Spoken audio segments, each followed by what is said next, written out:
Ouviram uma história de um marido, de um pobre, de um coitado rebolante, sem sal num casamento tão falido, e todo casamento é tão frustrante.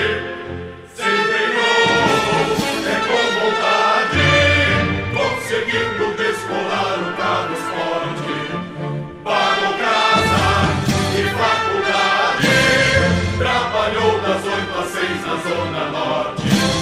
Ontem lotava a rodada, salve, salve, já viu passar um ano meio tímido, o dólar que subiu e que não desce, o preço da comida dói no fígado, que horror aquele PIB que não cresce, escravo pela própria natureza, é zero de um pagador de impostos, pro chefe eu vou sempre de moleza, feias danada, eu vou pro Rio, eu não consigo pagar nada, e o quarto no hotel tá mais de 1000, puta que me pariu.